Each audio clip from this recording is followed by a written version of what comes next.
ਤਿਉ ਨਾਨਕ ਦਾਸ ਬੋਲੇ। ਕਾਮ ਕ੍ਰੋਧ ਲੋਭ ਝੂਠ ਨਿੰਦਾ ਇੰਤ ਆਪ ਛਡਾਵੋ।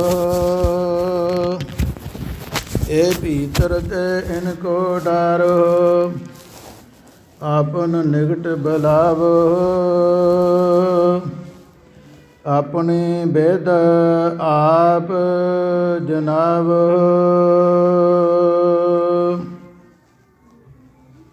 ਧੰਨ ਧੰਨ ਮਹਾਂਪੁਰਖ ਬਾਬਾ ਸਿਲਵਰਾ ਸਾਹਿਬ ਜੀ, ਧੰਨ ਧੰਨ ਬਾਬਾ ਡੋਗਰ ਮਹਾਬਲੀ ਜੀ, ਤਿੰਨਾਂ ਦੇ ਦਰ ਅਸਥਾਨਾਂ 'ਤੇ ਗੁਰੂ ਸਵਾਰੀ ਗੁਰੂ ਪਿਆਰੀ ਸਾਧ ਸੰਗਤ ਸਰਬੱਤ ਮਾਈ ਪਾਈ, ਜੋ ਸੇਵਕ ਪਰਿਵਾਰ ਦੀ ਬੇਨਤੀ ਨੂੰ ਪ੍ਰਵਾਨ ਕਰਦੇ ਹੋਏ ਧੰਨ ਗੁਰੂ ਗ੍ਰੰਥ ਸਾਹਿਬ ਮਹਾਰਾਜ ਸ਼ਹਿਨਸ਼ਾਹ ਦੇ ਸ਼ਹਿਨਸ਼ਾਹ ਸੱਜਣ ਸੱਚਾ ਪਾਤਸ਼ਾਹ ਸਿਰ ਸ਼ਾਹਾਂ ਦੇ ਸ਼ਾਹ, ਜਿਸ ਪਾਸ ਬੈਠਿਆ ਸੋਈ ਹੈ ਸਭਨਾ ਦਾ ਵੇਸਾਹ। ਤਿੰਨਾਂ ਦੇ ਦਰਸ਼ਨ ਦਿਦਾਰੇ ਕਰਕੇ ਹਾਜ਼ਰੀ ਭਰ ਕੇ ਸਮਾਂ ਸਫਲ ਕਰ ਰਹੇ ਹੋ। ਸਤਿਗੁਰੂ ਮਹਾਰਾਜ ਸੱਚੇ ਪਾਤਸ਼ਾਹ ਕਿਰਪਾ ਕਰਨ, ਸਰਬੱਤ ਦੀ ਹਾਜ਼ਰੀ ਦਰ ਪ੍ਰਵਾਨ ਕਰਨ, ਆਪਦੇ ਚਰਨਾਂ ਦਾ ਪ੍ਰੇਮ ਗੁਰਸਿੱਖੀ ਜੀਵਨ ਬਖਸ਼ਣ।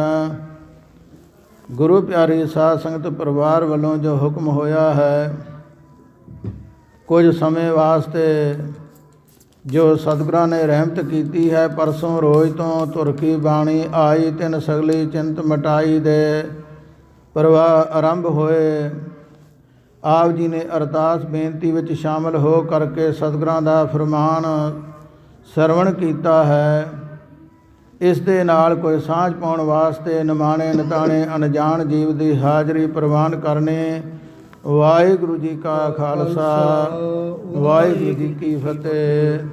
ਗੁਰੂ ਪਿਆਰੀ ਸਾਧ ਸੰਗਤ, ਸਤਿਗੁਰਾਂ ਦਾ ਫਰਮਾਨ ਹੈ, ਜੀ ਕੀ ਬਿਰਥਾ ਹੋਏ ਸੋ ਗੁਰ ਪਏ ਅਰਦਾਸ ਕਰ। ਇਸੇ ਪ੍ਰਕਾਰ ਸਤਿਗੁਰੂ ਜੀ ਕਥਨ ਕਰਦੇ, ਸਤਿਗੁਰ ਪੂਰਾ ਸੇਵਿਐ ਦੁੱਖਾਂ ਕਾ ਹੋਏ ਨਾਸ। ਨਾਨਕ ਨਾਮ ਅਰਾਧਿਐ ਕਾਰਜ ਆਵੇ ਰਾਸ। ਕਹਿੰਦੇ ਜਿਹੜਾ ਵੀ ਗੁਰੂ ਕਾ ਸਿੱਖ ਕਹਾਉਣ ਵਾਲਾ ਪ੍ਰੇਮੀ ਹੈ, ਉਹਦਾ ਫਰਜ਼ ਬਣਦਾ ਹੈ ਕਿ ਜਦੋਂ ਵੀ ਕੋਈ ਸਮੱਸਿਆ, ਕੋਈ ਉਹਨੂੰ ਕਿਸੇ ਗੱਲ ਦੀ ਕੋਈ ਖੁਸ਼ੀ ਗਮੀ, ਕੋਈ ਵੀ ਕਿਸੇ ਪ੍ਰਥਾਏ ਕੋਈ ਐਸੀ ਵਿਚਾਰ ਬਣਦੀ ਹੈ, ਆਪਣੇ ਗੁਰੂ ਅੱਗੇ ਬੇਨਤੀ ਕਰਨੀ। ਅਤੇ ਗੁਰੂ ਸਮਰੱਥ ਹੈ, ਡੰਡੌਤ ਬੰਦਨ ਅਨਕ ਬਾਰ, ਸਰਬ ਕਲਾ ਸਮਰੱਥ, ਡੋਲਨ ਤੇ ਰਾਖੋ ਪ੍ਰਭੂ ਨਾਨਕ ਦੇ ਕਰ ਹੱਥ। ਸਾਚੇ ਸਾਹਿਬਾ ਕਿਆ ਨਹੀਂ ਕਰ ਤੇਰਾ, ਘਰ ਤਾਂ ਤੇਰਾ ਸਭ ਕੁਛ ਹੈ, ਜਿਸ ਦੇਹ ਸੋ ਪਾਵੇ। ਜਿਹਦੇ ਮਨ ਵਿੱਚ ਇਹ ਪ੍ਰਤੀਤ ਹੈ, ਕਿਉਂਕਿ ਪ੍ਰੇਮ ਤੇ ਆਮ ਸੰਗਤਾਂ ਦਾ ਹੋ ਜਾਂਦਾ ਹੈ, ਪਰ ਪ੍ਰਤੀਤ ਜਿਹੜੀ ਹੈ ਵਿਸ਼ਵਾਸ ਰੱਖਣਾ, ਇਹ ਸਾਰਿਆਂ ਦੇ ਹਿੱਸੇ ਵਿੱਚ ਨਹੀਂ ਆਉਂਦਾ। ਪ੍ਰਤੀਤ ਤੋਂ ਭਾਵ ਇਹ ਹੁੰਦਾ ਹੈ ਕਿ ਮੇਰਾ ਗੁਰੂ ਸਭ ਤੋਂ ਉੱਪਰ ਹੈ, ਜਿਸ ਵਰਗਾ ਮੈਨੂੰ ਸੰਸਾਰ 'ਤੇ ਹੋਰ ਕੋਈ ਨਹੀਂ। ਜਿਵੇਂ ਸੰਸਾਰ 'ਤੇ ਸਾਰੇ ਰਿਸ਼ਤੇਦਾਰ ਸਤਿਕਾਰਯੋਗ ਹੁੰਦੇ ਹਨ, ਪਰ ਖਾਸ ਕਰਕੇ ਆਪਣਾ ਮਾਤਾ ਪਿਤਾ ਜਿਹੜਾ ਹੈ ਉਹਦਾ ਵੱਡਾ ਸਤਿਕਾਰ ਮੰਨਿਆ ਜਾਂਦਾ ਹੈ।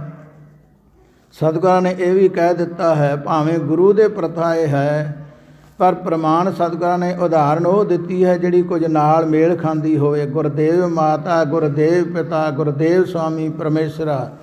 ਜੇ ਗੁਰੂ ਸਾਡਾ ਮਾਂ ਪਿਓ ਹੈ, ਅਤੇ ਪਹਿਲਾ ਜਿਹੜਾ ਸਤਿਕਾਰ ਇਸੇ ਤਰ੍ਹਾਂ ਮਾਂ ਪਿਓ ਦਾ ਵੀ ਕਰਨਾ ਚਾਹੀਦਾ ਹੈ। ਗੁਰੂ ਕੀ ਸਾਧ ਸੰਗਤ ਇਸ ਪ੍ਰਕਾਰ ਜਿਹੜੇ ਗੁਰੂ ਕੇ ਪ੍ਰੇਮੀ ਹਨ, ਜਦੋਂ ਵੀ ਕੋਈ ਉਹਨਾਂ ਨੂੰ ਐਸੀ ਮਹਾਰਾਜ ਵਿਚਾਰ ਮਨ ਵਿੱਚ ਪਾਉਂਦਾ ਹੈ ਅਤੇ ਆਪਣੇ ਗੁਰੂ ਨੂੰ ਯਾਦ ਕਰਦੇ ਹਨ। ਜਿਸ ਪ੍ਰਕਾਰ ਇਸ ਪਰਿਵਾਰ ਨੇ ਧੰਨ ਧੰਨ ਮਹਾਂਪੁਰਖ ਬਾਬਾ ਸਿਲਵਰਾ ਸਾਹਿਬ ਜੀ, ਬਾਬਾ ਡੋਗਰ ਮਹਾਬਲੀ ਜੀ, ਮਹਾਂਪੁਰਖ ਅਮਰ ਸ਼ਹੀਦ, ਤਿੰਨਾਂ ਦੇ ਦਰ ਸਥਾਨਾਂ 'ਤੇ ਸਤਿਗੁਰਾਂ ਦੇ ਅੱਗੇ ਆ ਕਰਕੇ ਬੇਨਤੀ ਕੀਤੀ। ਸੇਵਕਾਂ ਦੀ ਬੇਨਤੀ ਮਹਾਰਾਜ ਨੇ ਮਹਾਂਪੁਰਖਾਂ ਪ੍ਰਵਾਨ ਕੀਤੀ ਹੈ, ਭੁਜੰਗੀਆਂ ਦੀ ਦਾਤ ਬਖਸ਼ਿਸ਼ ਕੀਤੀ ਹੈ। ਗੁਰੂ ਪਿਆਰੀ ਸਾਧ ਸੰਗਤ, ਇਹਦੇ ਨਾਲ ਅਰਦਾਸ ਬੇਨਤੀ ਵਿੱਚ ਇਹ ਵਾਧਾ ਹੁੰਦਾ ਹੈ ਕਿ ਗੁਰੂ ਜਿਹੜਾ ਹੈ ਕਿਰਪਾ ਕਰਦਾ ਹੈ। ਜਿਵੇਂ ਕਿ ਇਹ ਸੰਸਾਰ ਦੇ ਨਾਲ ਸਾਂਝ ਪਾਉਣ ਵਾਸਤੇ, ਸੰਸਾਰ ਦੇ ਨਾਲ ਸਭ ਤੋਂ ਵੱਡਾ ਰਿਸ਼ਤਾ ਮਨੁੱਖ ਦਾ ਪੁੱਤਰ ਦਾ ਬਣਦਾ ਹੈ। ਸਤਿਗੁਰਾਂ ਕਿਹਾ ਪੁੱਤੀ ਗੰਢ ਪਏ ਸੰਸਾਰ। ਇਸੇ ਪ੍ਰਕਾਰ ਇਸੇ ਸ਼ਬਦ ਵਿੱਚ ਅੱਗੇ ਦੱਸਿਆ ਸਿਫਤੀ ਗੰਢ ਪਏ ਦਰਬਾਰ, ਕਿ ਜਿਵੇਂ ਸਾਡੀ ਪੁੱਤਰਾਂ ਦੇ ਨਾਲ ਦੁਨੀਆ ਨਾਲ ਸਾਂਝ ਬਣਦੀ ਹੈ ਤੇ ਇਹ ਦੁਨਿਆਵੀ ਸਾਂਝ ਤੇ ਬਣ ਗਈ, ਪਰ ਪ੍ਰਲੋਕ ਦੇ ਵਾਸਤੇ ਵੀ ਗੁਰੂ ਅੱਗੇ ਬੇਨਤੀ ਕਰਨੀ ਜ਼ਰੂਰੀ ਹੈ।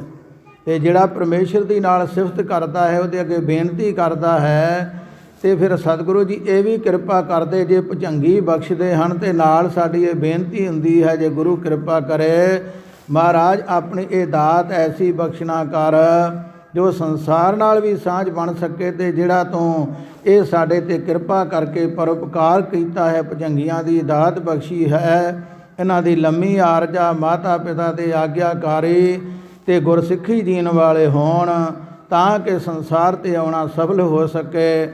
ਆਪਣੇ ਮਾਤਾ ਪਿਤਾ ਨੂੰ ਹੀ ਸੁੱਖ ਦੇਣ ਵਾਲੇ, ਸੋਭਾ ਪ੍ਰਾਪਤ ਕਰਨ ਵਾਲੇ ਹੋਣ, ਗੁਰੂ ਕਿਰਪਾ ਕਰੇ। ਇਸ ਪ੍ਰਕਾਰ ਮਹਾਰਾਜ ਨੇ ਕਿਰਪਾ ਕੀਤੀ, ਸ਼ੁਕਰਾਨੇ ਵਜੋਂ ਜੋ ਕਿਰਪਾ ਹੋਈ ਹੈ। ਹੁਣ ਸਤਿਗੁਰੂ ਮਹਾਰਾਜ ਜੀ ਨੇ ਜੋ ਇਸ ਸਮੇਂ ਸੰਗਤਾਂ ਨੂੰ ਤੇ ਪਰਿਵਾਰ ਨੂੰ ਆਪ ਜੀ ਦਾ ਇਲਾਹੀ ਬਖਸ਼ਿਸ਼ ਜਿਹੜਾ ਹੁਕਮਨਾਮਾ ਕੀਤਾ ਹੈ, ਗੁਰੂ ਪਿਆਰੀ ਸਾਧ ਸੰਗਤ ਆਓ ਇਸ ਦੇ ਨਾਲ ਜੁੜਨ ਦਾ ਯਤਨ ਕਰੀਏ। ਉਚਾਰਨ ਕਰੋ ਸਤਿਨਾਮ ਸ੍ਰੀ ਵਾਹਿਗੁਰੂ ਸਾਹਿਬ ਜੀ। ਸਤਿਨਾਮ ਸ੍ਰੀ ਵਾਹਿਗੁਰੂ ਸਾਹਿਬ ਜੀ। ਸ਼ਲੋਕ ਮਹੱਲਾ ਤੀਜਾ। ਗੁਰੂ ਪਿਆਰੀ ਸਾਧ ਸੰਗਤ, ਧੰਨ ਗੁਰੂ ਅਮਰਦਾਸ ਮਹਾਰਾਜ ਤੀਜੇ ਪਾਤਸ਼ਾਹ ਜੀ ਨਿਮਾਣਿਆਂ ਦੇ ਮਾਣ, ਨਿਤਾਣਿਆਂ ਦੇ ਤਾਣ, ਸਰਬੱਤ ਸ਼ਕਤੀਆਂ ਦੇ ਮਾਲਕ, ਜਿਨ੍ਹਾਂ ਵੱਲੋਂ ਇਹ ਫਰਮਾਨ ਜਾਰੀ ਹੋਇਆ ਹੈ ਸ਼ਲੋਕਾਂ ਦੇ ਰੂਪ ਵਿੱਚ, ਨਾਲ ਪੌੜੀ ਹੈ, ਸਤਿਗੁਰਾਂ ਦੀ ਬਖਸ਼ਿਸ਼ ਹੈ। ਇਸ ਸਮੇਂ ਜੋ ਸਤਿਗੁਰੂ ਜੀ ਕਿਰਪਾ ਕਰਦੇ ਹਨ, ਇਸ ਸ਼ਬਦ ਦੇ ਵਿੱਚ ਤੀਜੇ ਪਾਤਸ਼ਾਹ ਮਹਾਰਾਜ ਜੀ ਨੇ ਰਹਿਮਤ ਕੀਤੀ ਹੈ। ਤੇ ਆਓ ਅੱਗੇ ਜੋ ਸਤਿਗੁਰੂ ਜੀ ਫਰਮਾਨ ਕਰਦੇ ਹਨ, ਸਰਵਣ ਕਰਨ ਦਾ ਯਤਨ ਕਰੀਏ। ਵਿਣ ਨਾਵੇ ਸਭ ਭਰਮ ਦੇ, ਨਿਤ ਜਗ ਟੂਟਾ ਸੰਸਾਰ। ਮਹਾਰਾਜ ਜੀ ਫਰਮਾਨ ਕਰਦੇ ਹਨ ਕਿ ਭਾਈ ਸਭ ਤੋਂ ਵੱਡੀ ਜਿਹੜੀ ਕਿਰਪਾ ਹੈ, ਸਾਰਿਆਂ ਕਾਰਨਾਂ ਦਾ ਜਿਹੜਾ ਵੱਡਾ ਕਾਰਨ ਹੈ, ਸਾਰੀਆਂ ਸਮੱਸਿਆ ਦਾ ਮੁੱਢ ਹੈ ਕਿ ਪਰਮੇਸ਼ਰ ਦੇ ਨਾਮ ਦੇ ਨਾਲ ਜੁੜਿਆ ਜਾਵੇ। ਕਿਉਂਕਿ ਸਤਿਗੁਰਾਂ ਦਾ ਫਰਮਾਨ ਹੈ, ਡਿੱਠਾ ਸਭ ਸੰਸਾਰ ਸੁਖ ਨਾ ਨਾਮ ਬਿਨ। ਜੇ ਅਸਲ ਸੁਖ ਚਾਹੀਦਾ ਹੈ ਤੇ ਹੁਣੇ ਆਪ ਜੀ ਨੇ ਨੌਵੇਂ ਪਾਤਸ਼ਾਹ ਮਹਾਰਾਜ ਜੀ ਦੇ ਸ਼ਲੋਕਾਂ ਵਿੱਚ ਸਰਵਣ ਕੀਤਾ, ਜਾਂ ਸੁਖ ਕੋ ਚਾਹੇ ਸਦਾ ਸਰਨ ਰਾਮ ਕੀ ਲੈ। ਭਾਈ ਜੇ ਸਦਾ ਵਾਸਤੇ ਸੁਖ ਚਾਹੀਦਾ ਹੈ ਤੇ ਫਿਰ ਪਰਮੇਸ਼ਰ ਦੇ ਨਾਲ ਜੁੜਨਾ ਜ਼ਰੂਰੀ ਹੈ।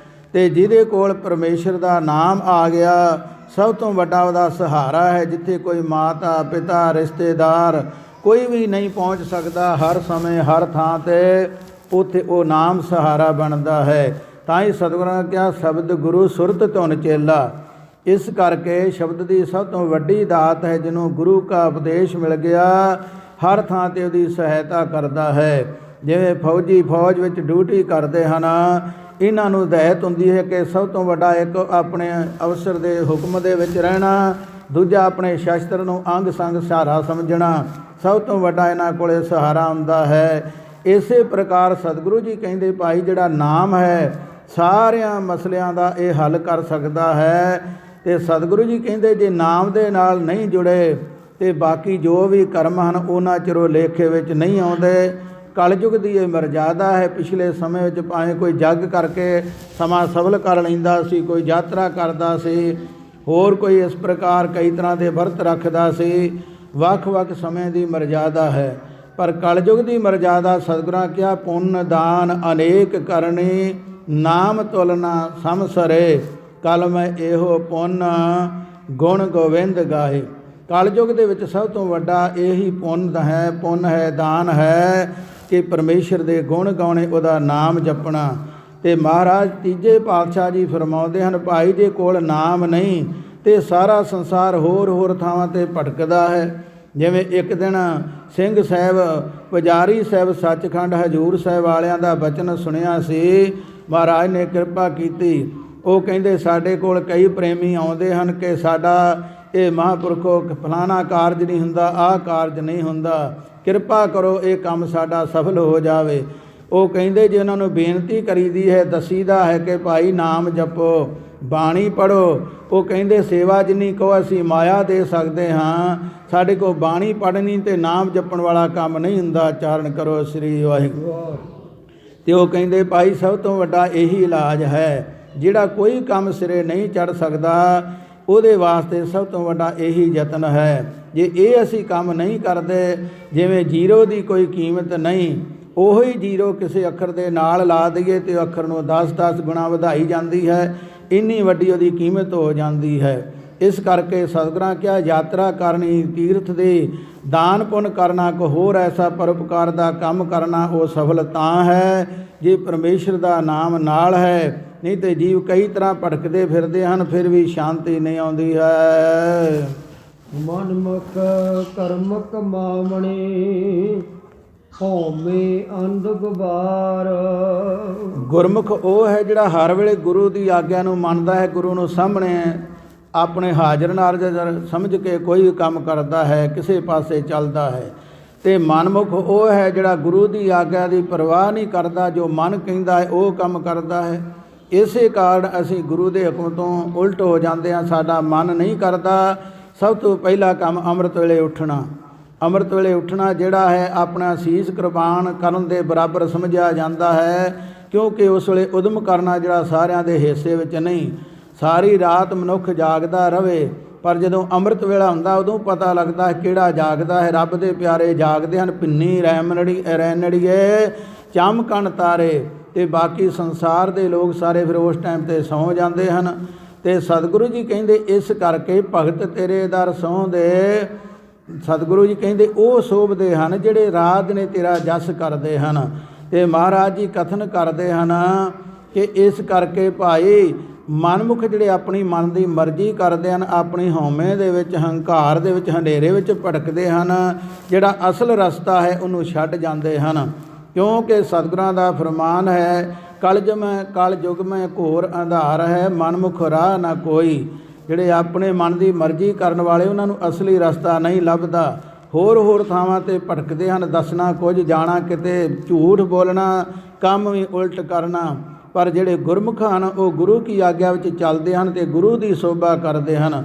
ਸਤਿਗੁਰੂ ਜੀ ਕਹਿੰਦੇ ਉਹਨਾਂ ਵਾਸਤੇ ਸਤਿਗੁਰਾਂ ਫਰਮਾਨ ਕੀਤਾ ਗੁਰਬਾਣੀ ਇਸ ਜਗ ਮੈਂ ਚਾਨਣ ਕਰਮ ਵਸੇ ਮਨ ਆਏ। ਜੋ ਗੁਰੂ ਕਹਿੰਦਾ ਹੈ ਉਹਦੇ ਅਨੁਸਾਰ ਚੱਲਦੇ ਹਨ, ਅੱਗੇ ਆਪਣਾ ਰਸਤਾ ਉਹ ਲੱਭ ਲੈਂਦੇ ਹਨ। ਉਹਨਾਂ ਨੂੰ ਹਰ ਥਾਂ 'ਤੇ ਗੁਰੂ ਸਹਾਇਤਾ ਕਰਕੇ ਸਮੱਤ ਬਖਸ਼ਦੇ ਹਨ।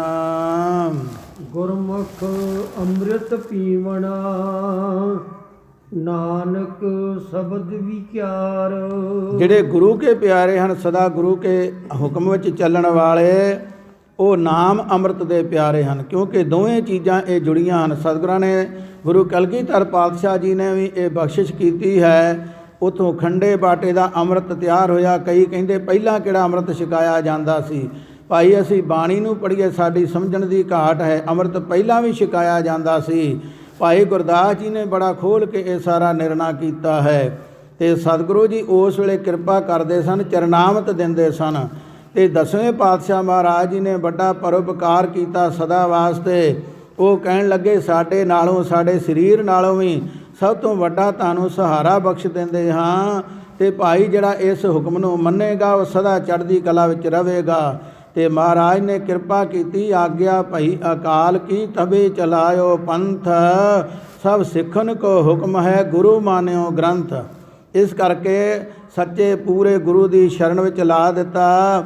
ਅਤੇ ਨਾਲ ਭਾਈ ਉਹ ਖੰਡੇ ਬਾਟੇ ਦਾ ਅੰਮ੍ਰਿਤ ਤਿਆਰ ਕਰ ਦਿੱਤਾ ਕਿ ਹੋਰ ਥਾਂ ਤੋਂ ਥਾਂ 'ਤੇ ਜਾ ਕੇ ਅੰਮ੍ਰਿਤ ਨਾ ਲੱਭਣਾ ਪਵੇ। ਅੰਮ੍ਰਿਤ ਉਹ ਹੈ ਜਿਹੜਾ ਮੌਤ ਤੋਂ ਰਹਿਤ ਕਰ ਦਿੰਦਾ ਹੈ ਜੀਵ ਨੂੰ। ਜਿਨ੍ਹਾਂ ਸ਼ਰਧਾ ਭਾਵਨਾ ਦੇ ਨਾਲ ਛਕਿਆ ਹੈ, ਭਾਵੇਂ ਉਹਨਾਂ ਦੇ ਸਰੀਰ ਦੇ ਹਿੱਸੇ ਕਈ ਬਣ ਗਏ, ਪਰ ਉਹਨਾਂ ਨੂੰ ਕੋਈ ਖਤਮ ਨਹੀਂ ਕਰ ਸਕਿਆ। ਉਸੇ ਆਨੰਦ ਦੇ ਵਿੱਚ ਉਹ ਪਰਮੇਸ਼ਰ ਦੇ ਨਾਲ ਜੁੜੇ ਰਹਿੰਦੇ ਹਨ। ਸੋ ਗੁਰੂ ਕੀ ਸਾਧ ਸੰਗਤ ਸਤਿਗੁਰੂ ਜੀ ਕਰਤਨ ਕਰਦੇ, ਗੁਰਮੁਖ ਅੰਮ੍ਰਿਤ ਪੀਵਣਾ। ਗੁਰਮੁਖਾਂ ਦੇ ਹਿੱਸੇ ਵਿੱਚ ਆਇਆ ਹੈ ਅੰਮ੍ਰਿਤ ਨਾਮ ਨਿਧਾਨ ਹੈ, ਮਿਲ ਪੀਓ ਭਾਈ, ਜਿਸ ਸਿਮਰਤ ਸੁਖ ਪਾਈਏ ਸਭ ਤਿਖਾ ਬੁਝਾਈ। ਅਤੇ ਫਿਰ ਸਤਿਗੁਰੂ ਜੀ ਅੱਗੇ ਕਥਨ ਕਰਦੇ, ਗੁਰਮੁਖ ਅੰਮ੍ਰਿਤ ਪੀਵਣਾ ਤੇ ਫਿਰ ਕਿਰਪਾ ਕੀ ਹੁੰਦੀ ਹੈ? ਨਾਨਕ ਸ਼ਬਦ ਵਿਚਾਰ ਜਿਹੜੇ ਉਹ ਗੁਰੂ ਦੇ ਉਪਦੇਸ਼ ਦਿੱਤਾ ਹੈ, ਨਾਮਦਾਨ ਦੀ ਦਾਤ ਬਖਸ਼ੀ ਹੈ, ਵੱਡਾ ਦਾਨ ਕੀਤਾ ਹੈ, ਉਹਦੀ ਵਿਚਾਰ ਨਾਲ ਸਦਾ ਜੁੜੇ ਰਹਿੰਦੇ ਹਨ। ਜੇ ਗੁਰਬਾਣੀ ਪੜ੍ਹਨੀ ਹੈ ਤੇ ਸਤਿਗੁਰਾਂ ਕਿਹਾ ਗੁਰਬਾਣੀ ਪੜ੍ਹਨ ਦਾ, ਸੇਵਾ ਕਰਨ ਦਾ, ਦਰਸ਼ਨ ਕਰਨ ਦਾ ਬੜਾ ਫਲ ਹੈ। ਕਈ ਕਹਿੰਦੇ ਜੇ ਨਾਮ ਨਹੀਂ ਜਪਣਾ ਜਾਂ ਮਨ ਕਰਕੇ ਨਹੀਂ ਜਪਣਾ ਤੇ ਫਾਇਦਾ ਕੀ? ਫਾਇਦਾ ਬੜਾ ਹੈ, ਪਰ ਪੂਰਾ ਅਸਲ ਸਾ ਲਾਭ ਉਹਨੂੰ ਹੈ। ਸਤਿਗੁਰੂ ਜੀ ਕਹਿੰਦੇ ਡਿੱਠੇ ਮੁਕਤ ਨਾ ਹੋਵੀ ਜੇ ਚਿਰ ਸ਼ਬਦ ਨਾ ਕਰੇ ਵਿਚਾਰ। ਜਿਹੜਾ ਗੁਰਬਾਣੀ ਸੁਣ ਕੇ ਮੰਨ ਕੇ ਉਹਦੀ ਵਿਚਾਰ ਨਹੀਂ ਕਰਦਾ ਭਾਈ, ਉਹਨੂੰ ਪੂਰਨ ਲਾਭ ਨਹੀਂ ਪ੍ਰਾਪਤ ਹੁੰਦਾ।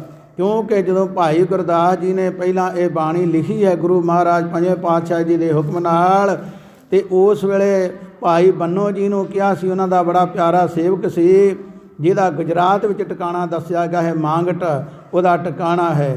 ਉਹਨੂੰ ਸਤਿਗੁਰਾਂ ਸੇਵਾ ਲਾਈ ਕਿ ਭਾਈ ਇਹ ਜਿਹੜਾ ਗ੍ਰੰਥ ਜੀ ਪੋਥੀ ਸਾਹਿਬ ਤਿਆਰ ਹੋਏ ਹਨ, ਇਹਨਾਂ ਦੀ ਜਿਲਤ ਬਣਾਉਣ ਦਾ ਤੇਰਾ ਇੱਕ ਇਹ ਕੰਮ ਲਾਇਆ ਗਿਆ ਹੈ। ਗੁਰੂ ਕੀ ਸਾਧ ਸੰਗਤ ਪੁਰਾਣੇ ਸਮੇਂ 'ਚ ਸਮਾਂ ਲੱਗਦਾ ਸੀ, ਕੋਈ ਮੋਹਲਤ ਮਿਲੀ ਉਹਨੂੰ, ਉਹਨੇ ਹੋਰ ਨਾਲ ਯਤਨ ਕਰਕੇ ਇੱਕ ਵੱਖਰੀ ਬੀੜ ਤਿਆਰ ਕਰ ਲਈ। ਤੇ ਜਦੋਂ ਉਹ ਜਿਲਤ ਬਣਾ ਕੇ ਲਿਆਇਆ ਦੋਵਾਂ ਗ੍ਰੰਥ ਸਾਹਿਬਾਂ ਦੀ, ਪੋਥੀਆਂ ਦੀ, ਤੇ ਮਹਾਰਾਜ ਜੀ ਕਹਿਣ ਲੱਗੇ ਸੰਗਤਾਂ ਦੀ ਤਸੱਲੀ ਕਰਵਾਉਣ ਵਾਸਤੇ ਅੰਤਰਜਾਮੀ, ਕਹਿੰਦੇ ਭਾਈ ਤੈਨੂੰ ਇੱਕ ਪੋਥੀ ਸਾਹਿਬ ਦਿੱਤਾ ਹੈ, ਦੋ ਕਿਵੇਂ ਬਣ ਗਏ? ਕਹਿੰਦਾ ਮਹਾਰਾਜ ਮੈਂ ਹੋਰ ਨਾਲ ਵਾਧਾ ਕੀਤਾ ਹੈ, ਇਸ ਪੋਥੀ ਵਿੱਚ ਕੁਝ ਹੋਰ ਰਚਨਾ ਕੀਤੀ ਗਈ ਹੈ। ਸਤਿਗੁਰਾਂ ਕਿਹਾ ਭਾਈ ਤੂੰ ਆਪਣੀ ਮਰਜ਼ੀ ਕੀਤੀ, ਗੁਰੂ ਕੀ ਮਰਜ਼ੀ ਅਨੁਸਾਰ ਨਹੀਂ। ਕਿਉਂਕਿ ਜਿਹੜੀ ਬਾਣੀ ਲਿਖੀ ਗਈ ਹੈ ਇਹ ਅਸੀਂ ਵੀ ਆਪਣੀ ਮਰਜ਼ੀ ਨਾਲ ਨਹੀਂ ਲਿਖੀ, ਇਹ ਧੁਰ ਕੀ ਬਾਣੀ ਆਈ ਤਿਨ ਸਗਲੀ ਚਿੰਤ ਮਿਟਾਈ। ਹਾਂ ਆਪੋ ਬੋਲ ਨਾ ਜਾਣਦਾ ਮੈਂ ਕਹਿਆ ਸਭ ਹੁਕਮਾਓ ਜੀਓ। ਪਰਮੇਸ਼ਰ ਦੀ ਆਗਿਆ ਨਾਲ ਜਿਹੜੀ ਪ੍ਰਵਾਨ ਬਾਣੀ ਹੈ ਉਹ ਲਿਖੀ ਗਈ ਹੈ, ਤੂੰ ਆਪਣੀ ਮਰਜ਼ੀ ਕੀਤੀ। ਅੱਜ ਤੋਂ ਇਹ ਵੀਰ ਖਾਰੀ ਮੰਨੀ ਜਾਂਦੀ, ਚਾਰਨ ਕਰੋ ਸ੍ਰੀ ਵਾਹਿਗੁਰੂ। ਉਹਨਾਂ ਕਿਹਾ ਭਾਈ ਇਹ ਜਿਹੜੀ ਬਾਣੀ ਹੈ ਇਹ ਪ੍ਰਵਾਨ ਨਹੀਂ ਹੈ। ਇਸ ਕਰਕੇ ਗੁਰੂ ਕੀ ਸਾਧ ਸੰਗਤ ਫਿਰ ਸਿੱਖਾਂ ਕਿਹਾ ਮਹਾਰਾਜ ਹੁਣ ਇਹ ਪੋਥੀ ਸਾਹਿਬ ਜਿਹੜੀ ਆਪ ਜੀ ਨੇ ਲਿਖਵਾਈ ਇਹਦਾ ਕੀ ਕਾਰਨ ਹੈ? ਮਹਾਰਾਜ ਜੀ ਕਹਿੰਦੇ ਭਾਈ ਇਹਦੀ ਸ਼ਕਤੀ ਮੁੱਕਦੀ ਨਹੀਂ। ਹੁਣ ਇਹ ਕਾਰਨ ਹੋਵੇਗਾ ਜੇ ਆਪਣੀ ਮਰਜ਼ੀ ਨਾ ਕਰਦਾ ਤੇ ਜਿਹੜਾ ਇਸੇ ਇੱਕ ਸਰੂਪ ਦੇ ਦਰਸ਼ਨ ਕਰ ਲੈਂਦਾ ਉਹਦਾ ਉਤਰਾ ਹੀ ਪਾਰ ਉਤਾਰਾ ਹੋ ਜਾਣਾ ਸੀ, 84 ਤੋਂ ਛੁੱਟ ਜਾਣਾ ਸੀ। ਚਾਰਨ ਕਰੋ ਸ੍ਰੀ ਵਾਹਿਗੁਰੂ। ਸਤਿਗੁਰੂ ਜੀ ਕਹਿਣ ਲੱਗੇ ਹੁਣ ਸਰੂਪ ਮਹਾਰਾਜ ਦੇ ਬੜੇ ਹੋ ਜਾਣਗੇ, ਕਈ ਉਤਾਰੇ ਹੋ ਜਾਣੇ ਹਨ, ਪਰ ਤਰੇਗਾ ਉਹ ਪੂਰਨ ਲਾਭ ਉਹਨੂੰ ਹੋਵੇਗਾ ਜਿਹੜਾ ਇਸ ਬਾਣੀ ਦੀ ਨਾਲ ਵਿਚਾਰ ਕਰਕੇ ਦੇ ਅਨੁਸਾਰ ਆਪਣਾ ਜੀਵਨ ਬਣਾਵੇਗਾ। ਮਹਲਾ ਤੀਜਾ। ਤੀਜੇ ਪਾਤਸ਼ਾਹ ਸਤਿਗੁਰੂ ਗੁਰੂ ਅਮਰਦਾਸ ਮਹਾਰਾਜ ਜੀ ਕਿਰਪਾ ਕਰਦੇ ਹਨ ਸ਼ਲੋਕ ਵਿੱਚ, ਸਹਿਜੇ ਜਾਗੇ ਸਹਿਜੇ ਸੋਵੇ। ਇੱਥੇ ਸਹਿਜੇ ਦਾ ਭਾਵ ਹੈ ਕਿ ਸ਼ਾਂਤੀ ਦੇ ਵਿੱਚ, ਗਿਆਨ ਦੇ ਵਿੱਚ, ਵਿਵੇਕ ਦੇ ਵਿੱਚ। ਵਿਵੇਕੀ ਉਹਨੂੰ ਕਿਹਾ ਜਾਂਦਾ ਜਿਹਦੇ ਅੰਦਰ ਕੋਈ ਦਵੈਤ ਨਹੀਂ, ਦੋਵਾਂ ਤੋਂ ਇੱਕ ਹੋ ਗਿਆ। ਇੱਕ ਪਰਮੇਸ਼ਰ ਨੂੰ ਮੰਨਣ ਵਾਲਾ, ਸਾਰਿਆਂ ਨੂੰ ਇੱਕ ਪਰਮੇਸ਼ਰ ਦਾ ਰੂਪ ਸਮਝਣ ਵਾਲਾ, ਅਸਲ ਉਹਨੂੰ ਵਿਵੇਕੀ ਕਿਹਾ ਜਾਂਦਾ ਹੈ। ਜਿਹਨੂੰ ਅਸਲ ਬ੍ਰਹਮ ਦਾ ਗਿਆਨ ਹੋ ਜਾਂਦਾ ਹੈ ਤੇ ਉਹਦੇ ਅੰਦਰ ਸ਼ਾਂਤੀ ਆ ਜਾਂਦੀ ਹੈ। ਸਹਿਜ ਅਵਸਥਾ ਜੋ ਚੌਥੀ ਅਵਸਥਾ ਹੈ ਬ੍ਰਹਮ ਗਿਆਨ ਦੀ। ਤੇ ਸਤਿਗੁਰੂ ਜੀ ਕਹਿੰਦੇ ਉਹ ਫਿਰ ਐਸਾ ਗੁਰਮੁਖ ਜਿਹੜਾ ਹੈ ਰੱਬ ਦਾ ਪਿਆਰਾ ਬ੍ਰਹਮ ਗਿਆਨੀ ਕੋ ਖੋਜੇ ਮਹੇਸ਼ਰ। ਬ੍ਰਹਮ ਗਿਆਨੀ ਆਪ ਪਰਮੇਸ਼ਰ। ਤੇ ਫਿਰ ਉਹ ਹਰ ਵੇਲੇ ਸੁੱਤਾ ਜਾਗਦਾ ਸਦਾ ਹੀ ਪਰਮੇਸ਼ਰ ਨੂੰ ਯਾਦ ਰੱਖਦਾ ਹੈ। ਸੌਣ ਵੇਲੇ ਵੀ ਇਹਨੂੰ ਯਾਦ ਕਰਦਾ ਹੈ ਤੇ ਅੰਮ੍ਰਿਤ ਵੇਲੇ ਉੱਠਣ ਵੇਲੇ ਵੀ ਇਹਨੂੰ ਯਾਦ ਕਰਦਾ ਹੈ। ਕੋਈ ਖਾਣਾ ਖਾਣ ਲੱਗਿਆਂ, ਪੀਣ ਲੱਗਿਆਂ ਉਹਨੂੰ ਯਾਦ ਕਰਦਾ ਹੈ। ਕੱਪੜਾ ਪਹਿਨਣ ਲੱਗਿਆਂ ਯਾਦ ਕਰਦਾ ਹੈ। ਉਹਦੀ ਐਸੀ ਅਵਸਥਾ ਬਣ ਜਾਂਦੀ ਹੈ। ਗੁਰਮੁਖ ਅਨੰਦਨ ਉਤਤ ਹੋਵੇ। ਸਤਿਗੁਰੂ ਜੀ ਕਹਿੰਦੇ ਫਿਰ ਜਿਹੜੇ ਐਸੀ ਅਵਸਥਾ ਵਾਲੇ ਹਨ ਉਹਨਾਂ ਦੀ ਸੱਚੀ ਸੋਭਾ ਹੁੰਦੀ ਹਰ ਥਾਂ ਤੇ। ਕਿਉਂਕਿ ਝੂਠੀ ਸੋਭਾ ਉਹ ਹੁੰਦੀ ਹੈ ਜਿਹੜੀ ਕੋਲ ਕਿਸੇ ਦੇ ਸੋਭਾ ਕਰ ਦੇਣੀ, ਪਿੱਛੋਂ ਉਹਦੀ ਨਿੰਦਿਆ ਕਰਨੀ, ਉਹਦਾ ਭੰਡੀ ਪ੍ਰਚਾਰ ਕਰਨਾ। ਪਰ ਜਿਹੜੇ ਰੱਬ ਦੇ ਪਿਆਰੇ ਹਨ ਜਿਨ੍ਹਾਂ ਦਾ ਇਹ ਨਿਸ਼ਾਨੀ ਦੱਸੀ ਹੈ ਉਹਨਾਂ ਨੂੰ ਮਿਲਣ ਵਾਸਤੇ ਇੱਕ ਪ੍ਰਤਾਵਾ ਦੱਸਿਆ, ਮਨ ਸਾਚਾ ਮੁਖ ਸਾਚਾ ਸੋਏ ਔਰ ਨਾ ਪੇਖੈ ਏਕ ਸਬਿਨ ਕੋਏ, ਨਾਨਕ ਇਹ ਲੱਛਣ ਬ੍ਰਹਮ ਗਿਆਨੀ ਹੋਏ। ਤੇ ਸਤਿਗੁਰੂ ਜੀ ਕਥਨ ਕਰਦੇ ਹਨ ਇਸ ਕਰਕੇ ਭਾਈ ਉਹਨਾਂ ਦੇ ਅੰਦਰ ਸਦਾ ਹੀ ਕਿਰਪਾ ਰਹਿੰਦੀ, ਹਰ ਥਾਂ ਤੇ ਉਹਨਾਂ ਦਾ ਸਤਿਕਾਰ ਹੁੰਦਾ। ਕਿਤੇ ਵੀ ਚਲੇ ਜਾਣ ਸਾਰੇ ਉਹਨਾਂ ਦੇ ਅੱਗੇ ਸੀਸ ਝੁਕਾਉਂਦੇ ਹਨ ਪਰਮੇਸ਼ਰ ਦੀ ਕਿਰਪਾ ਕਰਕੇ। ਮਨਮੁਖ ਭਰਮੇ ਸੰਸਾ ਹੋਵੇ। ਸਤਿਗੁਰੂ ਜੀ ਕਥਨ ਕਰਦੇ ਜਿਹੜਾ ਮਨ ਦੀ ਮਰਜ਼ੀ ਕਰਨ ਵਾਲਾ, ਗੁਰੂ ਕੀ ਆਗਿਆ ਨਹੀਂ ਮੰਨਦਾ, ਸਦਾ ਹੀ ਉਹਨੂੰ ਕੋਈ ਨਾ ਕੋਈ ਸ਼ੱਕ ਪਿਆ ਰਹਿੰਦਾ, ਕੋਈ ਸ਼ੰਕਾ ਬਣ ਜਾਂਦੀ, ਫਲਾਣੇ ਮੇਰੇ ਤੇ ਕਰ ਦਿੱਤਾ ਕੁਝ, ਫਲਾਣਾ ਮੇਰਾ ਕੰਮ ਨਹੀਂ ਹੋਣ ਦਿੰਦਾ, ਆਹ ਕੰਮ ਇਸ ਵੇਲੇ ਕਰਨਾ, ਇਸ ਦਿਨ ਨਹੀਂ ਕਰਨਾ। ਬੜੇ ਬੜੇ ਸਿੱਖ ਕਹਾਉਣ ਵਾਲੇ ਵੀ ਇਹ ਭਰਮ ਵਿੱਚ ਪੈ ਜਾਂਦੇ ਹਨ। ਸਤਿਗੁਰਾਂ ਇੱਕੋ ਹੀ ਫੈਸਲਾ ਦਿੱਤਾ, ਜਿਹੜਾ ਚੰਗਾ ਕੰਮ ਹੈ ਉਹਦੇ ਵਾਸਤੇ ਕਦੇ ਸੋਚੋ ਨਾ, ਜਿਹੜਾ ਮਾੜਾ ਕਰਮ ਹੈ ਉਹਦੇ ਵਾਸਤੇ ਸੋਚੋ। ਸ਼ਾਇਦ ਕੋਈ ਸਿਆਣਾ ਪੁਰਖ ਮਿਲ ਜਾਵੇ, ਮਾੜੇ ਕਰਮ ਤੋਂ ਬਚਾ ਲਵੇ। ਸਹਿਜ ਕਿਰਤੀ ਵਿੱਚ ਸਤਿਗੁਰਾਂ ਕਥਨ ਕੀਤਾ ਹੈ। ਇਸ ਕਰਕੇ ਗੁਰੂ ਕੀ ਸਾਧ ਸੰਗਤ ਜਿਹੜੇ ਮਨ ਦੀ ਮਰਜ਼ੀ ਕਰਨ ਵਾਲੇ, ਉਹਨਾਂ ਨੂੰ ਮਿਲਦੇ ਵੀ ਉਹੋ ਜਿਹੇ ਹਨ। ਕਿਉਂਕਿ ਸਤਿਗੁਰਾਂ ਕਿਹਾ, ਉੜਦੇ ਕੋ ਉੜਦਾ ਕਿ ਮਿਲੇ, ਤੁਰਦੇ ਕੋ ਤੁਰਦਾ, ਜੀਵਤੇ ਕੋ ਜੀਵਤਾ ਮਿਲੇ, ਮੂਏ ਕੋ ਮੂਆ। ਜਿਹੜਾ ਜਿਉਂਦਾ ਹੈ ਪਰਮੇਸ਼ਰ ਦੇ ਨਾਮ ਨੂੰ ਜਪ ਕੇ, ਉਹਨੂੰ ਫਿਰ ਜਿਉਂਦੇ ਮਿਲਦੇ ਹਨ। ਜਿਹੜੇ ਜਾਗਦੇ ਹਨ, ਗੁਰੂ ਕੀ ਆਗਿਆ ਵਿੱਚ ਸਦਾ ਰਹਿੰਦੇ ਹਨ।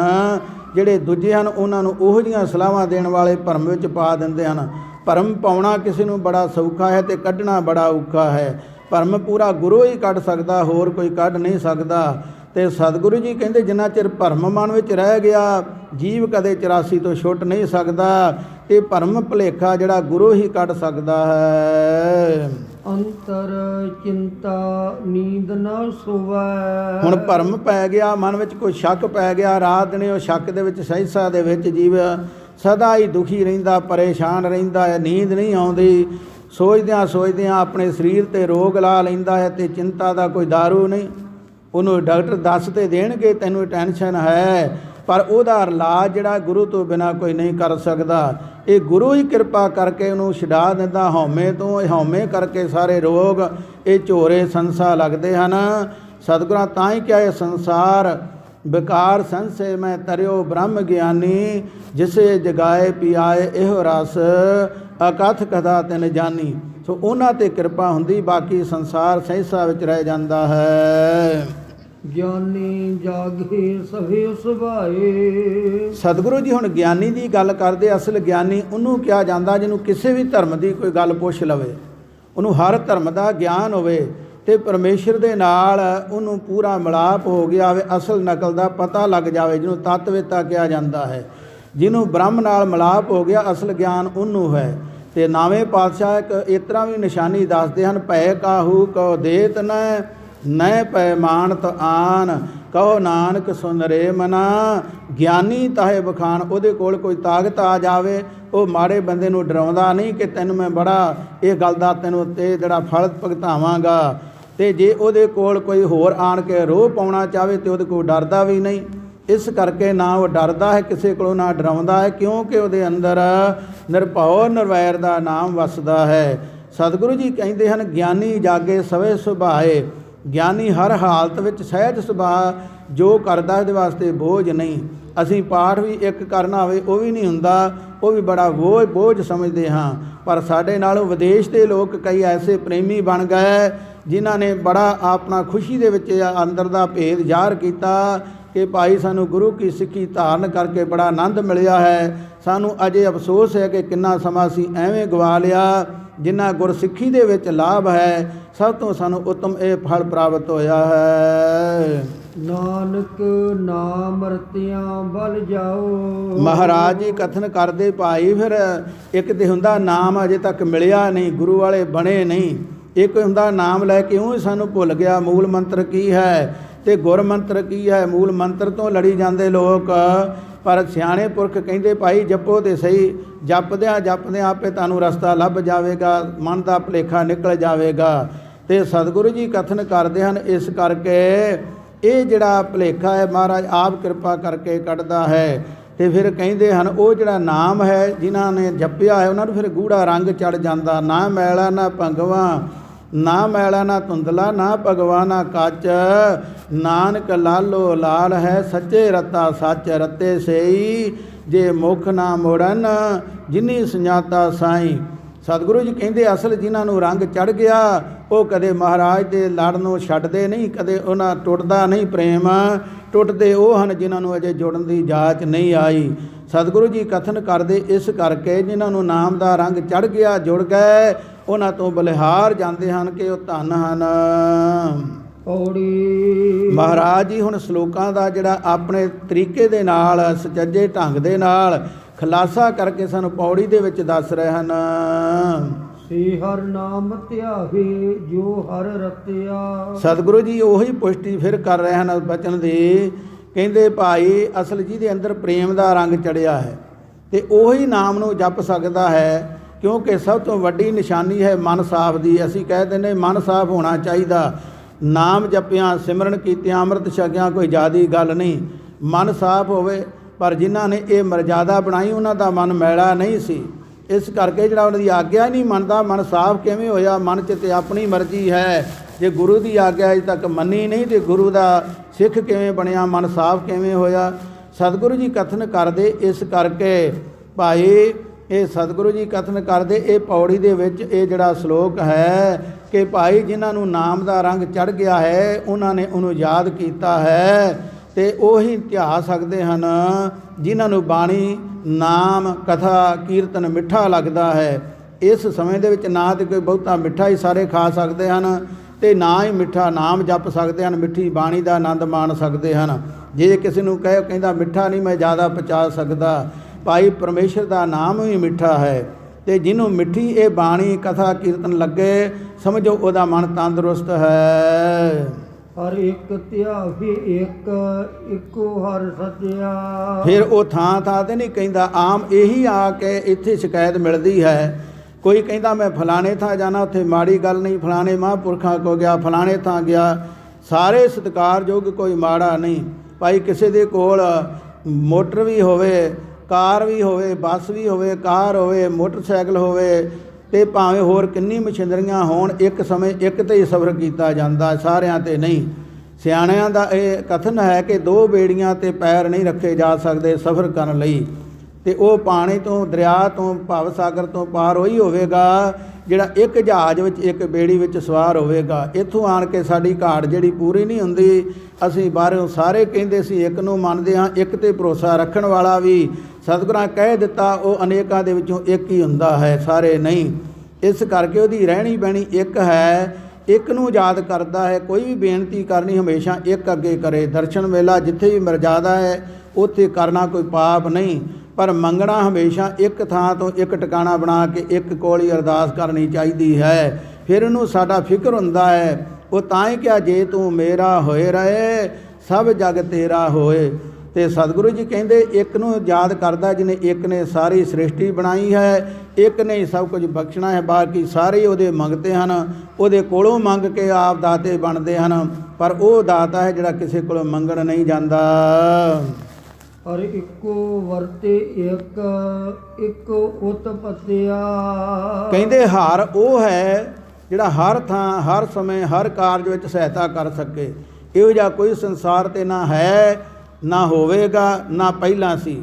ਕਿਉਂਕਿ ਗੁਣ ਇਹੋ ਹੋਰ ਨਾ ਹੀ ਕੋਏ, ਨਾ ਕੋ ਹੋਆ ਨਾ ਕੋ ਹੋਏ। ਉਹ ਇੱਕ ਹੀ ਹੈ, ਇੱਕ ਓੰਕਾਰ। ਤੇ ਮਿਲਦਾ ਕਿਵੇਂ ਹੈ? ਸਤਿਗੁਰ ਪ੍ਰਸਾਦ, ਸੱਚੇ ਗੁਰੂ ਦੀ ਕਿਰਪਾ ਦੁਆਰਾ ਪ੍ਰਾਪਤ ਹੁੰਦਾ ਹੈ। ਜਿਹਨੇ ਸਾਰੀ ਸ੍ਰਿਸ਼ਟੀ ਬਣਾਈ ਹੈ ਉਹਨੂੰ ਹਮੇਸ਼ਾ ਧਿਆਉਂਦਾ ਹੈ। ਜੋ ਹਰ ਨਾਮ ਧਿਆਵੇ ਤਿਨ ਡਰ ਸੱਟ ਕੱਤਿਆ। ਸਤਿਗੁਰੂ ਜੀ ਕਥਨ ਕਰਦੇ ਭਾਈ ਜਿਹੜਾ ਵੀ ਨਾਮ ਨੂੰ ਜਪਣ ਵਾਲਾ, ਸਿਮਰਨ ਕਰਨ ਵਾਲਾ ਹੈ ਉਹੀ ਬਚਨ ਆ ਜਾਂਦਾ। ਕਿਸੇ ਦਾ ਡਰ ਮਨ ਵਿੱਚ ਨਹੀਂ ਰੱਖਦਾ, ਨਾ ਕਿਸੇ ਨੂੰ ਡਰਾਉਂਦਾ ਹੈ। ਨਿਰਭਉ ਜਪੈ ਸਗਲ ਭਉ ਮਿਟੈ, ਪ੍ਰਭ ਕਿਰਪਾ ਤੇ ਪ੍ਰਾਣੀ ਛੁਟੈ।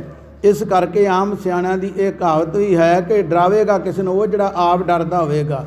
ਉਹ ਕਹੇਗਾ ਫਲਾਣੀ ਚੀਜ਼ ਆ ਗਈ, ਆਹ ਕੁਝ ਹੋ ਗਿਆ, ਉਹ ਹੋ ਗਿਆ। ਜਿਹੜਾ ਰੱਬ ਦਾ ਪਿਆਰਾ ਇਹਦੇ ਕੋਲ ਸਾਰੇ ਹੀ ਡਰਦੇ ਹਨ, ਕੋਈ ਉਹਨੂੰ ਡਰਾਉਣ ਵਾਲਾ ਨਹੀਂ। ਕਿ ਧੰਨ ਹੈ ਗੁਰੂ ਕਾ ਸਿੱਖ ਹੈ, ਉਹਨੂੰ ਸਾਰੇ ਸਲਾਮਾਂ ਕਰਦੇ। ਇੱਥੋਂ ਤੱਕ ਜਿਹੜਾ ਜਮਦੂਤ ਜੀਵ ਨੂੰ ਖਤਮ ਕਰਨ ਵਾਲਾ ਹੈ, ਸਤਿਗੁਰਾਂ ਕਿਆ ਸੁਣ ਕੇ ਜਮ ਕੇ ਦੂਤ ਨਾਏ ਤੇਰੇ ਛੱਡ ਜਾਏ। ਉਹ ਤੇ ਆਪ ਗੁਰੂ ਕੇ ਸਿੱਖ ਨੂੰ ਸਲਾਮਾਂ ਕਰਦੇ ਹਨ, ਜਿਨ੍ਹਾਂ ਦੀ ਅਸੀਂ ਹੋਰ ਥਾਵਾਂ 'ਤੇ ਥਾਂ ਭਟਕ ਕੇ ਮੰਨਤਾ ਕਰਦੇ ਹਾਂ। ਇੱਥੋਂ ਨਿਸ਼ਾਨੀ ਸਾਡੀ ਕਿ ਸਾਨੂੰ ਗੁਰਸਿੱਖ ਬਣਨ ਦੀ ਅਜੇ ਤੱਕ ਯੋਗਤਾ ਹੀ ਪ੍ਰਾਪਤ ਨਹੀਂ ਹੋਈ। ਗੁਰੂ ਕਿਰਪਾ ਕਰੇ ਸਾਨੂੰ ਸੋਝੀ ਬਖਸ਼ੇ। ਗੁਰਮਤੀ ਦੇਵ ਆਪ ਗੁਰਮੁਖ ਹਰ ਜਪਿਆ। ਸਤਿਗੁਰੂ ਜੀ ਬੇਨਤੀ ਕਰਦੇ ਪਰਮੇਸ਼ਰ ਤੂੰ ਧੰਨ ਹੈ ਜਿਨ੍ਹਾਂ 'ਤੇ ਤੂੰ ਆਪ ਕਿਰਪਾ ਕਰਦਾ ਹੈ, ਜਿਨ੍ਹਾਂ ਨੂੰ ਗੁਰਮਤ ਬਖਸ਼ਦਾ ਹੈ। ਜਿਹੜੇ ਗੁਰੂ ਵਾਲੇ ਬਣ ਜਾਂਦੇ, ਗੁਰੂ ਕੀ ਮੱਤ ਨੂੰ ਸੁਣਦੇ, ਪਹਿਲਾਂ ਸੁਣਦੀ ਜਾਚ ਆ ਜਾਵੇ। ਸਾਨੂੰ ਕੋਈ ਸੁਣਾਉਣ ਲੱਗੇ ਅਸੀਂ ਕਹਿੰਦੇ ਅਸੀਂ ਤੈਨੂੰ ਸੁਣਾਉਂਦੇ ਹਾਂ। ਸਾਨੂੰ ਸੁਣਨ ਵਾਸਤੇ ਤਿਆਰੀ ਨਹੀਂ ਹੁੰਦੀ, ਸੁਣਾਉਣ ਵਾਸਤੇ ਅੱਗੋਂ ਮਨ ਹੁੰਦਾ ਕਿ ਮੈਂ ਇਹਨੇ ਇੱਕ ਸੁਣਾਈ ਮੈਂ ਚਾਰ ਸੁਣਾਵਾਂ। ਸਤਿਗੁਰੂ ਜੀ ਨੇ ਤਾਂਹੀਓ ਸ੍ਰੀ ਜਪਜੀ ਸਾਹਿਬ 'ਚ ਸਭ ਤੋਂ ਪਹਿਲਾਂ ਸੁਣਨ ਦੀ ਗੱਲ ਕਹੀ ਹੈ। ਜਿਹਨੂੰ ਸੁਣਨਾ ਆ ਗਿਆ, ਸੁਣਿਆ ਉਹਦਾ ਸਬਲ ਹੈ। ਜਿਹਨੂੰ ਫਿਰ ਸੁਣ ਕੇ ਮੰਨ ਲਿਆ, ਮੰਨਣਾ ਆ ਗਿਆ। ਤੇ ਮੰਨਿਆ ਉਹਦਾ ਸਫਲ ਹੈ ਜਿਹਨੇ ਉਹਦੇ ਅਨੁਸਾਰ ਆਪਣਾ ਜੀਵਨ ਬਣਾ ਲਿਆ। ਤੇ ਫਿਰ ਅੱਗੇ ਉਹਦੀ ਨਿਸ਼ਾਨੀ ਇਹ ਹੈ, ਉਹ ਕਹੇਗਾ ਜੋ ਤੁਧ ਭਾਵੈ ਸਾਈ ਭਲੀ ਕਾਰ, ਤੂੰ ਸਦਾ ਸਲਾਮਤ ਨਿਰੰਕਾਰ। ਫਿਰ ਇਹ ਨਹੀਂ ਕਹਿੰਦਾ ਮਹਾਰਾਜ ਨੇ ਆਹ ਕਿਉਂ ਕਰਤਾ, ਆਹ ਕਿਉਂ ਕਰਤਾ, ਧੁੱਪ ਕਿਉਂ ਲਾਤੀ, ਮੀਂਹ ਕਿਉਂ ਪਾਤਾ, ਹਵਾ ਕਿਉਂ ਵਗਾ ਦਿੱਤੀ।